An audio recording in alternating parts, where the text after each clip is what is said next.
Welcome, Hilary. Tell us about yourself. Well, hi. My name is Hilary, as you've just established, and I used to be a teacher predominantly. I've spent my career in education, and I taught for many, many years as a music teacher, and always in secondary schools. Then I went on to become a head of sixth form, and then a senior teacher, and then finally a head teacher. I took early retirement, and I was lucky enough to be able to go and do my MA in coaching and mentoring at Oxford Brookes University, which I really loved. I loved that new mm, challenge, and I loved the intellectual thought that it made me have. And I really enjoyed doing it because coaching had been one of the things I'd enjoyed doing, particularly when I was working.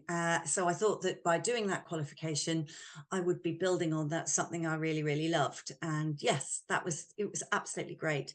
And currently I work with young teachers, trainee teachers with Coventry University. And I also do some leadership development as well and some coaching. So it's quite a mixed bag right now. How did you get interested in confidence? Oh, well, because it's a thing that parents often say to you as a teacher, my child's not very confident. What can I do about it? As if there is a set of steps you can follow for them to produce this confident child. And I understand completely, because as a parent myself, it's what you want from your children. But the problem is that it's not as straightforward, usually to be a bit sort of right. People used to say, shall they do drama, GCSE or A level? Because that'll obviously make them confident. But that doesn't work, I discovered, necessarily, although there's part of that that can work. But I think the whole notion of confidence is a very, very interesting concept. I think on a simplistic level, we all think we know what confidence is, and we all have our own definitions of it. But when you scratch the surface, I think it's actually a bit more complicated than we give it credit for. And consequently, I find it a very interesting thing. Certainly in medicine, confidence comes up all the time, whether that's with, new doctors and senior Mm. doctors, and particularly maybe when it comes to career transitions or new environments. And often people struggle with confidence and they get labeled as lacking confidence. I mean, what actually is confidence?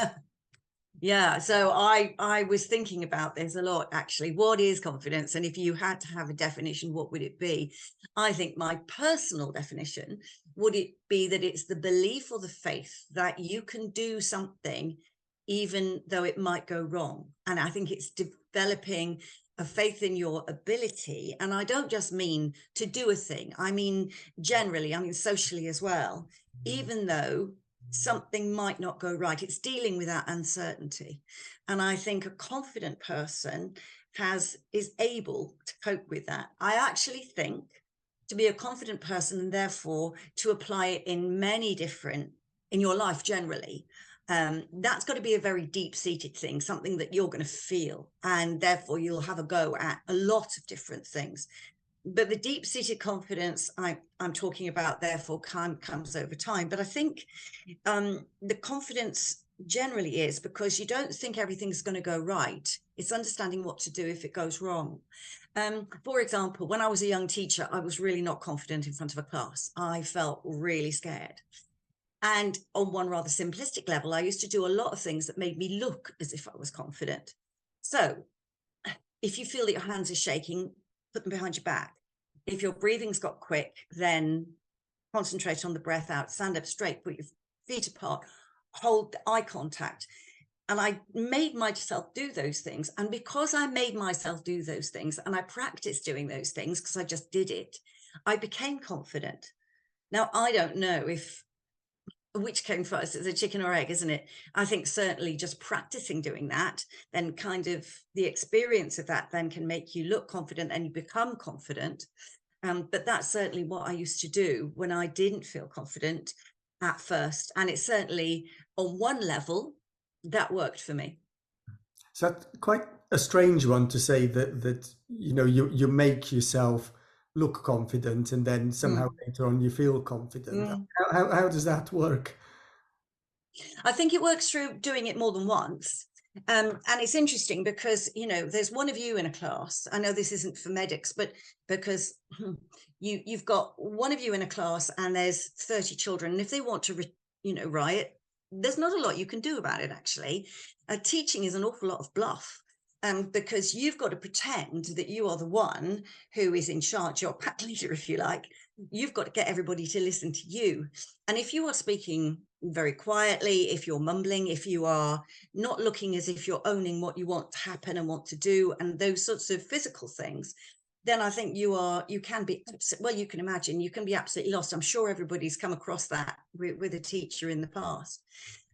So I think it's the practice of doing those things then helped me become confident. So this is where I stand up straight. This is where I say what I'm going to do quite clearly, thinking about it in advance, planning a lesson well. I mean, it's all bound up in thinking through what you're going to do, planning it clearly, saying things clearly. And then because I kept doing it and doing it, somehow it became second nature. Somehow the children all believed me and then consequently didn't riot. Because if they had, it would have been a bit disastrous. But I think it's a lot about practice, and then it became second nature. So there's something here then about confidence being a feeling. So, I feel confident or I don't feel confident. And there's something here about um, dealing with potential consequences, because it's easy to feel confident when I Mm, know I'm going to nail something, isn't it? But mm, when I kind of think, okay, I've no idea how this is going to go, mm, when I don't necessarily have the competence to do mm, something, then feeling confident is much more difficult when you don't have the competence to actually do something. So we kind of mm, got something about how you feel, and then we got something about uncertainty of outcome. There's something there about whether you're competent at doing mm, something. And finally, there's a distinction between feeling confident and behaving and looking confident. And also, from what mm. you're telling me, behaving confident and feeling confident, they're two different things. Um, yes, yes and no. I think behaving confident and feeling confident, you can behave and feel confident at the same time. But I think what I was trying to say was I tried to think of my own personal journey, and I certainly know that there were times when I didn't feel it, but I certainly probably looked as if I was. And I think one then came with the other. You also mentioned competence stuff just then. I think there's a lot to be said for simple practicing of things. And within that competence, there's also, I think, um, the humility to find out as much as you can in order to make the best choices that you can. So I think with confidence comes this self-awareness of what you need to know in order to make the best decision you can and try and become this confident person. But I think you need to understand there's always more to learn. There's always more to get. You'll never be completely 100% in control. And that doesn't mean that you're not confident. I think what it just means is that you're pretty self-aware and you are therefore somebody that other people could trust because you have that humility that's needed to do a good job. So I'm thinking in healthcare setting, then if it Mm, comes to certain situations or practical mm, procedures or cardiac arrest scenarios, mm, then the way that confidence develops based on what you're telling me is there's thinking about that scenario and thinking through all mm, the different permutations and having the knowledge and a bank of knowledge that you can draw on, and then practicing whatever you need to do, whether that's behaviorals or technical steps. mm, And then also, you mentioned earlier about having to think about, what am I going to do if A, B, what am I going to do if C, what am I going to do if D, so that you kind of know, and having the humility to recognize that you're not perfect and that every now and then you're just going to fall flat on your face, and that's okay also. yeah, absolutely. I think that's exactly what I was trying to say. I think it is confidence and humility are actually quite linked.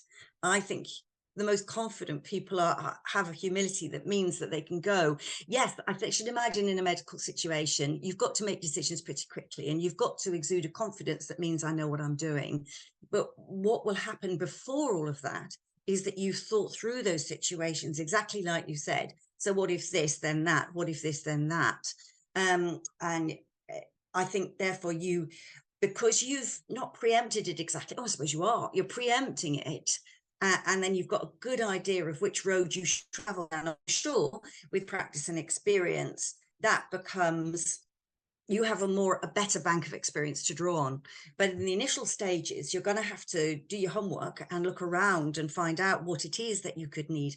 And what I do also think, the last thing you said there about understanding that something may go wrong, I think also very important for confidence is self-compassion, because although that sounds a bit mushy perhaps, I actually think self-compassion is the ability and the self-awareness to know that sometimes things go wrong, but it doesn't mean you forget it.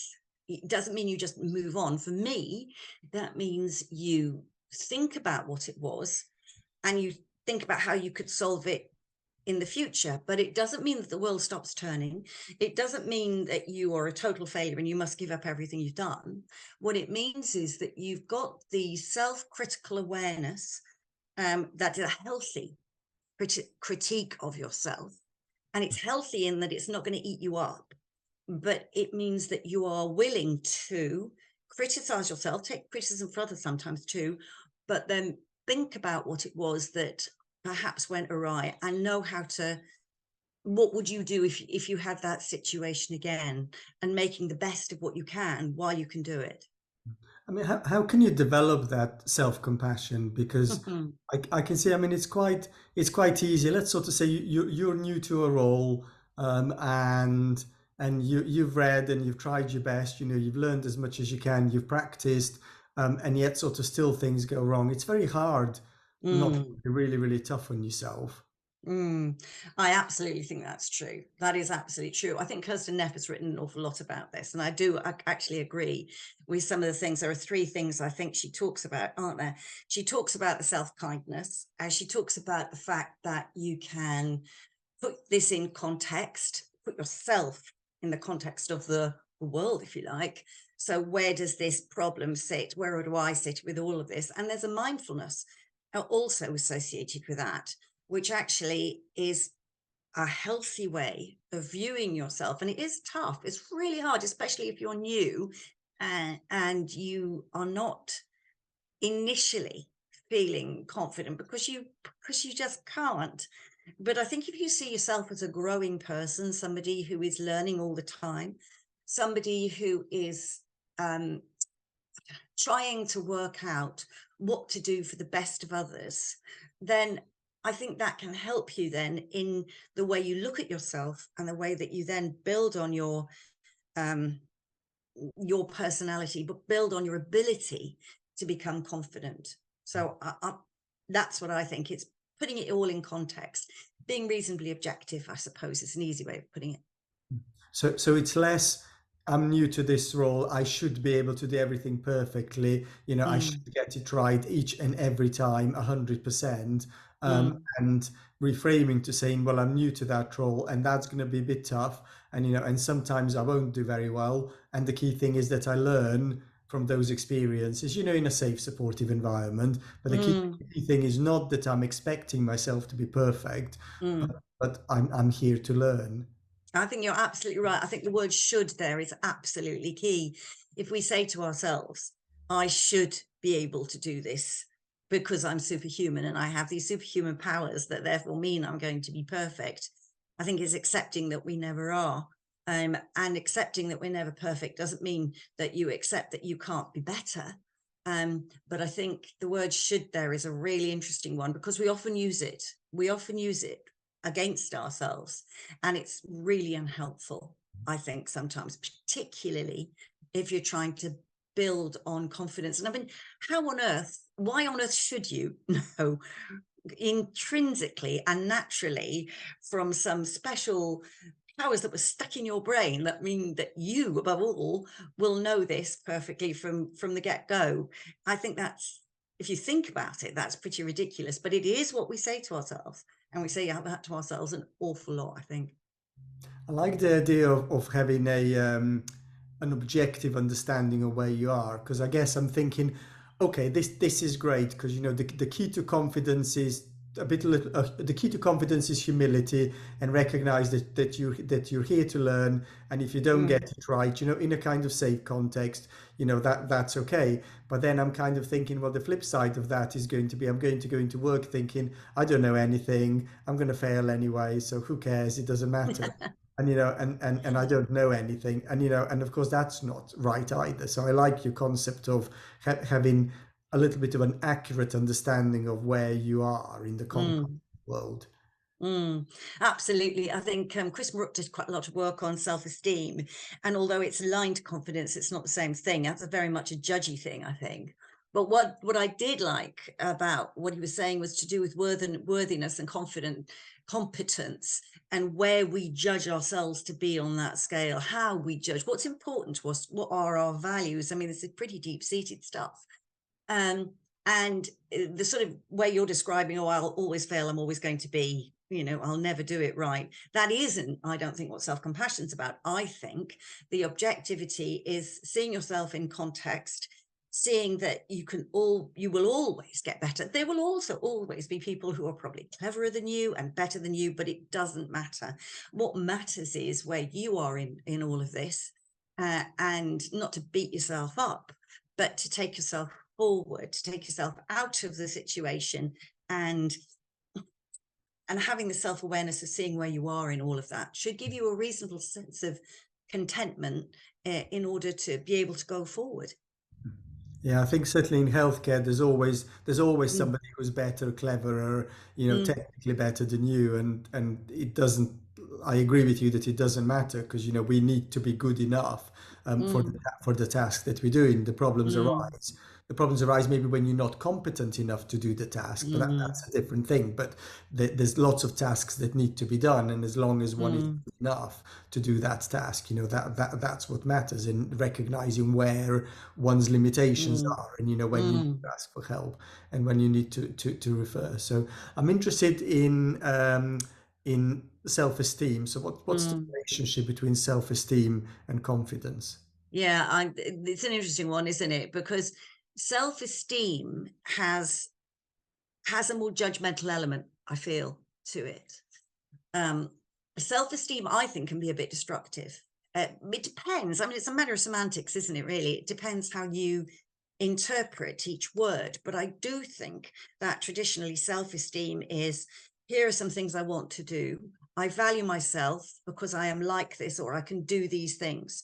Therefore, I am a good person. Therefore, I value myself because now I can do these things. Maybe I've earned this much money, or I did these things and I didn't make a mistake. Um, for me, confidence isn't necessarily that. I think a confidence is a more deep-seated, authentic thing, whereas self-esteem is much more about what could be quite a destructive judgment. Because if you say, well, I want to be able to do X, Y, and Z, and then you don't, then you will forever be thinking of the person who says, well, I'm a failure, and I might as well just give up now. Um, self-esteem isn't bad in itself, I don't think. It's just the way we judge ourselves, and we have to be careful, I think, about using the term in a healthy way.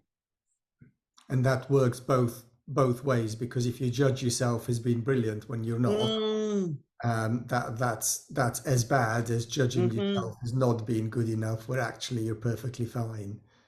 Absolutely. In fact, I think there can be, if you think about confidence, there are people, I don't think you can have too much confidence. I think you can have misplaced confidence. And what you just said about self-esteem then is, if people think they're better at something than perhaps they are, then they're lacking the self-awareness I was mentioning, which I think is absolutely crucial to understanding yourself and where you are. And I don't think it's a bad thing. It doesn't have to be. It depends on the way we look at it. Often, if people exude what you might say was too much confidence, you might describe that as arrogance.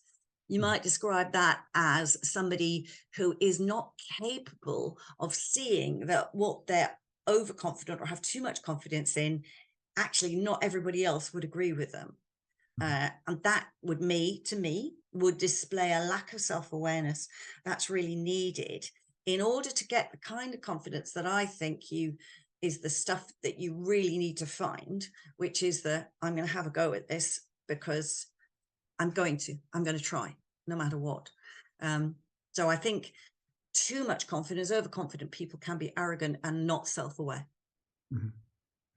Yeah, I'm sure we see those kind of people in healthcare also. So I guess maybe Mm, let's sort of start with those, not as often as the underconfident one, but say that, I'm a trainer and I work with a colleague or a trainee that mm, that I think their own assessment of their abilities is greater than my assessment of their mhm. abilities. Yeah. So and I think that would be overconfident. Yeah, sort of Yep. overconfident. So how do I help that kind of trainee? Oh, well, that's really hard because you're dealing with a trainee, I think, that hasn't understood what is needed to be worthy of the competence that they think they've got. I think holding a candle up to them is or a mirror up to them is one of the ways forward. You could talk about doing a 360, so asking other people about them and then sharing that with them to see where that went. I once did it. This isn't a healthcare setting, but I was training a young teacher who sadly wasn't as good as she thought she was. So we videoed the lesson and we sat down and watched it side by side. And because we shared it, she could see for herself some of the things that I could see, Mhm. which she wasn't able to see before. So in a healthcare setting, I'm guessing you would do you could might maybe do something similar. I doubt whether you're going to video what they do, but certainly getting the opinions of other people together, um, to say, but this is what other people might think, and let's have a look at some of these facts, shall we, together. Mhm. I think holding a mirror up like that is one of the ways forward. Now, if you have somebody who still can't see it after all of that, then that's very, very hard. And I'm not even sure I've got a solution to that one, actually. But usually I say when I've come across it, most people, when they are given those facts or the facts that you're going to share with them, most people it will give them pause for thought, and it was a very useful discussion. You might not get there in one session, in one conversation, but you are laying a seed of something to think about, and that's what I think. So does that helping them develop insight and being objective about their Mm, abilities and then developing insight and developing humility and then mm. confidence then becomes much more appropriate to what their skills and abilities are. Yeah. Okay. Yeah, I would definitely say that.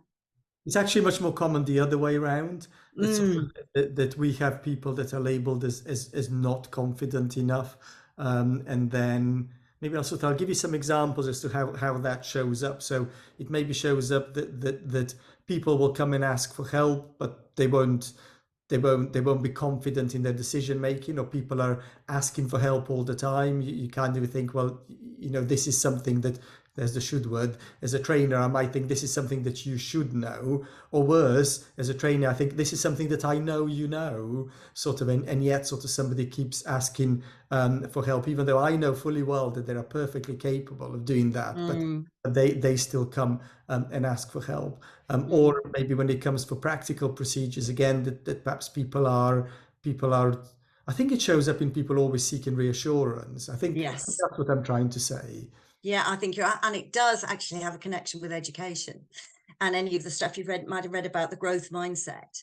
I think if you want independent learners in a school, then they can, if you don't develop that growth understanding in them, they can become quite needy. and need to ask you every single time for their reassurance. But actually, so I would say there are a couple of things here. One is they're not really listening. And it's like when kids read an exam paper, and they'll panic because they've only read it once. And if they just read the same question twice, maybe even 3 times, and then put other words by that question that would be synonyms for the words, then they can get into it that way. What you're saying is somebody needing that reassurance is also not seeing that they can ask themselves rather than you. I mean, I'm sure if you were in a coaching situation, you just say back to them what they'd said to you. So if somebody said to you, I'm not sure what to do about this, and you simply said back to them, well, tell me again what you want to do. Tell me again why you want to do it. Now, why is that your decision?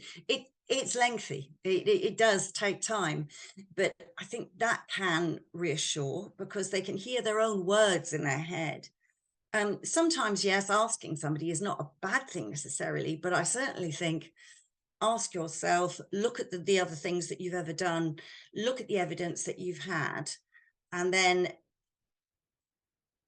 hopefully that person should understand that they've got the right decision and they've got the right way forward. And therefore they can then make a decision and appear more confident about it. So as a trainer, then what I need to do is I need to bounce it back to them. When they ask me a question, I bounce it back to them and say, okay, so what do you think, rather than giving them the answer? Absolutely. And I think that's like coaching, because actually coaching sometimes can be a bit annoying. So if you're being coached and you say something and then your coach bounces it back to you, think, oh, for goodness sake, I just want the answer, please. But actually you don't. That's the challenge, isn't it? The challenge is that you don't need the answer because you've got the answer. You're the one with it. So although it's annoying sometimes, I think that's exactly what has to happen. So tell me, what do you think? Why do you think you do it? Why wouldn't you do it maybe? But then they will find that they've got the answer in themselves. So I like that. And again, if I think as a trainer, that then also that helps me know what they know, because again, it's a question of is this a knowledge and skills issue, or is this a confidence issue? Confidence as in taking ownership of the decisions that they've made. So if I bounce it back to them, then hopefully that allows me to unpick a little bit of that. But when people are asking for questions and they lack confidence and they're needing reassurance, what are they worried about? Well, I think it goes back to the whole self-compassion thing. What could go wrong? And I should imagine in medical circles, well, obviously there's a fair bit that could go wrong, isn't there?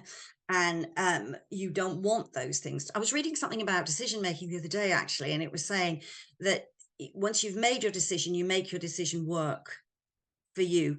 If you've gone through everything you can, all the steps you can in order to produce whatever this decision is, then there are no good or bad decisions. Well, medicine, you might disagree with that, but what you're doing is you're making your decision work for you. I think a young trainee doctor would probably think, oh goodness, and think of the worst possible case scenario. Whereas I'm guessing, and I'm not a medic, but actually that probably, percentage terms, is probably not that likely. I would imagine with the sum of the decisions you're making that you could look at the statistics of what might or might not happen. And I should imagine the worst that can happen is that you're going to lose a patient. And yet there must be a lot of other medical decisions that are not necessarily going to lead to that straight away. But hey, I'm not a medic, but I should imagine they think that they're thinking of the worst that could possibly be happen, which means that they then become stuck and therefore can't go forward at all, which is that's then not helpful at all. And you're right that there often is an awful lot that can go wrong. And I guess, I don't know, I think there's a skill in, I'm trying to think, there's a skill in what? There's a skill in identifying when things are likely to go wrong. And then, you think, okay, this is, I'm thinking of, somebody comes in with suspected cancer, or patient comes in with a symptom and, do you investigate them for cancer or not? And you might sort of look and say, well, chances are, very, very limited. Or you might think, well, actually, there's a real possibility. If you think there's a real possibility, then yes, you investigate them. But if you think, no, I think it's very, very unlikely, do you investigate them or not? Because I guess on one hand, you could sort of say, yes, we need to investigate it because the outcomes are potentially so disastrous, so that Mm, we need to investigate everybody, yeah, even though fully well the chances are that that's very unlikely. I mean, the flip side of that in healthcare is this healthcare associated harm.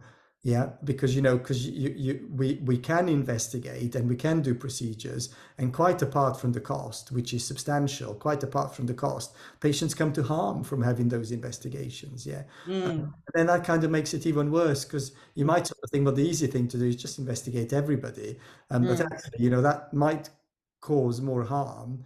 And then I can kind of see that people then find themselves being okay. So I think what I'm looking for is how risk averse people are. I think that's what I'm looking for. So how does tolerance of risk marry up with confidence? Oh, wow. Well, I'm sure that probably goes back to one of the things that we talked about at the beginning, which is experience.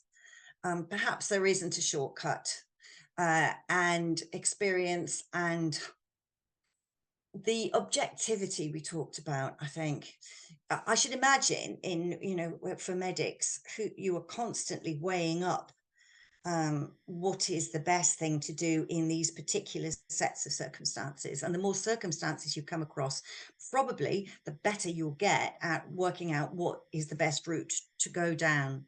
Um, and I should imagine that with all the training that you do, you therefore will understand the risks, but also understand the risk of becoming stagnant and therefore not doing anything, because it's a balancing act. We're human beings, we're imperfect, our bodies are imperfect, just the way, psychologically we are.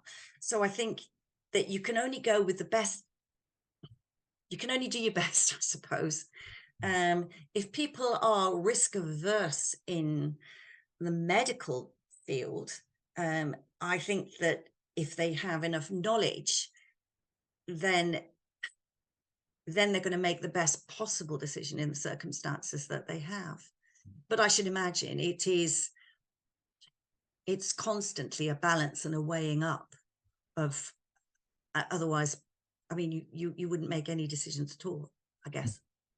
And that's important, is because Mm, what's the cost of being paralyzed by fear, or what's the cost of worrying about the risk, and what's the cost of over investigating. And I think what happens in healthcare is, as one becomes more senior, you acquire lots and lots of experience, and lots of knowledge, and you look at the guidelines. So it's actually, yeah, I think it comes from knowledge and experience rather than from anything you feel on the inside. That you know that sort of something is very unlikely, and you learn to spot mm, the red flags, and you've read the guidelines and you've read the literature, and you have the knowledge to know, when would most other people investigate, or not. And I think it's perhaps for people that are early in their careers, it's very difficult because they don't have the knowledge. If you're talking about that example of, do you investigate or not, mm, because they simply don't have the knowledge. They certainly don't have the experience, but they also don't have the knowledge.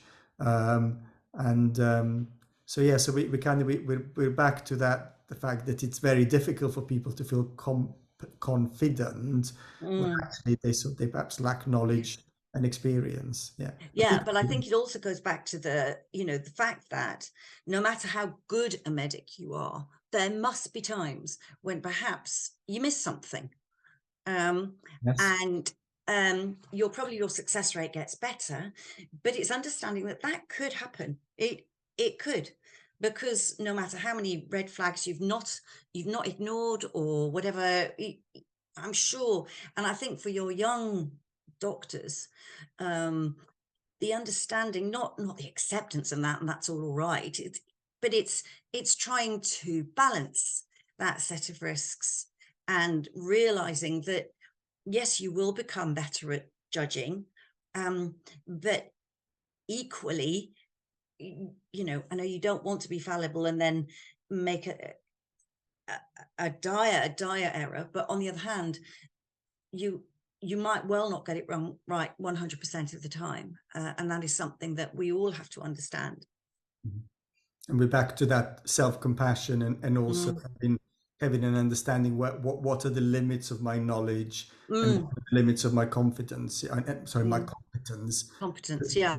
Because if I'm practicing at the limits of my competence, then I ought to be asking for help. Um, Mm, and I guess that the limits of your competence over time, they expand.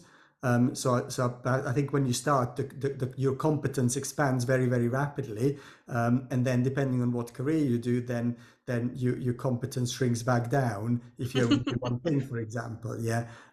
So, but it's understanding of where is your competence and where it's not, and then we kind of back to that, having insight into your own skills and abilities, and the humility to refer or ask for help, and self-compassion, mm, both, not if but when you make a mistake, yeah, because mm, people do. So self-compassion when you make a mistake, but also self-compassion where people recognize that actually there's difficult decisions that are made and risks are taken, because there isn't a right or a wrong answer. Yeah. So if I think you can investigate, that's fine, but equally, what's the harm of mm. investigation? And there is harm to over investigation also. So, and then I guess we're doctors, and that's what we're paid to do. We're paid to make difficult decisions, and to accept that there are risks. Absolutely. I think the word that interests me in what you just said there is accept. You have to accept that you cannot be right 100% of the time. And yes, you are paid to make difficult decisions using as much knowledge as you possibly have, being self-aware enough to know that where your competence level lies for good, or where, or perhaps if it's not competent enough, but being able to see that for yourself. Um, I think that's really, really important, but it's the acceptance of that. Acceptance of yourself is really key. How does confidence develop? Oh, I was thinking about this. I think competence develops through time and experience and some self-analysis. I think it comes with understanding of yourself. I think it comes with um, simply doing things over again and understanding what might happen and what might not go quite right, and then practicing. I don't think there's any shortcut to practicing.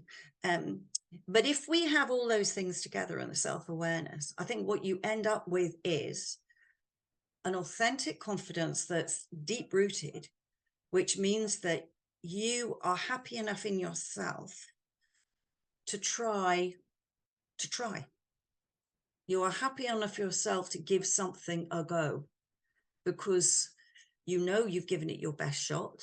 You know that you've thought about all the things that go together to make you confident in and having going forward. And you also know that if there is something uncertain that happens along the way, that you might have a way of dealing with it. You might have thought of it, but I think what happens as you become more confident is you might not necessarily predict the thing that goes wrong, but you will be able to do something about it. You won't necessarily go into a blind fog and run away crying. You will think about what it is that you need to do, and then be able to be flexible. There's a lot of said once upon a time about self-resilience. It was something we were all supposed to be teaching our children to be was resilient. And then which is fine, I get that, but I think being adaptable is actually more useful, and being flexible. So it's having that strength of character and that deep-seated confidence so that you can adapt and be flexible in a whole variety of contexts. I think that's a more healthy and useful type of confidence, really. And how does one develop that flexibility and that adaptability? Well, again, I think it's to do with the way you see yourself, avoiding the words like should. I should be able to do blah, blah, blah. I think it's to be the putting yourself in context, thinking. And I don't mean just such as self-analysis and navel gazing. That means that you'll constantly think you're bad. I think it means that you are putting yourself in a healthy, objective, confident mindset, which means that you can see where you are. And I think humility again is part of that. So I'm part of a big picture, and this is where I see myself. But I can grow, I can develop, I can do, and I will carry on growing and developing. But so I think through experience, practice, time, you can develop that confidence in yourself. I'm also thinking as a trainer or as a department, I'm wondering, or I'm hearing that it's really important to have some psychological safety, so that when people are learning, that they feel safe to learn. And if people make mistakes, that's done in an environment where whoever is training them or supervising them, that person is able to identify things before problems happen. Yeah. So so perhaps the learning culture there is really important. So Oh, what else can a trainer do to help their trainee become more confident? well, I think it's probably the same sorts of things, but encouraging it in other people. I think that you're very right about the culture. I think if you have the right kind of develop that culture, that it's okay for us to discuss, it's okay for us to think, and to ask questions, and to interrogate one's own understanding. And I think we model that very much. I think often people who are trainers, if they're good at their job, they're not defensive. I think they can be, if they are a bit shaky on their own knowledge, then what they might do is hit back at somebody who's asked them a slightly awkward question.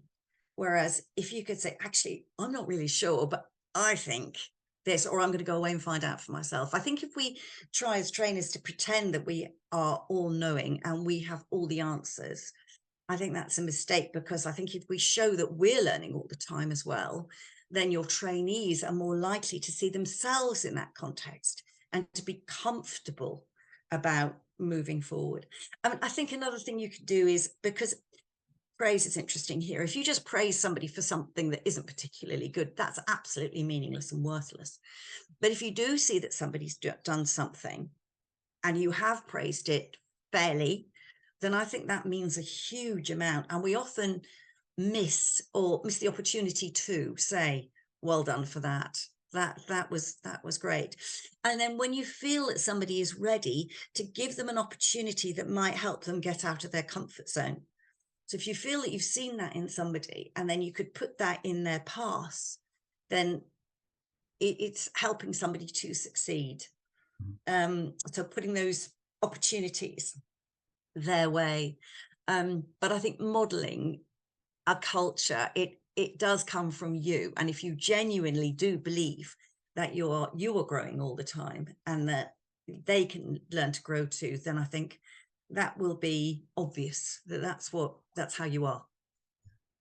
And then my final question, what can a person do for themselves to become more confident? Um, I I think for people to become more confident, forget standing up and breathing and all of those things, and try not to show your hands are shaky.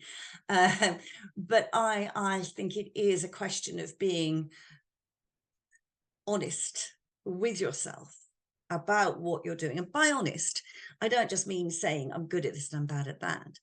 It's an honesty that puts yourself in context. Let's get real about this. This is objective. This is who I am and where I am. And I'm going to think about my work or my competence in whatever way it's going to be. I'm going to look at the things I can do, and I'm proud of those things. I'm going to look at the things that I think I need to get better at, but actually I'm going to work at these things. And here is what I'm going to do in order to try and improve those things. And it could be that you are trying and trying, and at first you won't succeed. But if you think, well, actually, I could try it another way, I could do this instead. If you're willing to do that, then you're not going to end up being, I don't know, totally neurotic, but you are just having a healthy understanding of how you can develop that confidence through thinking of what it is you need to do and then just doing it. Thank you very much, Hilary.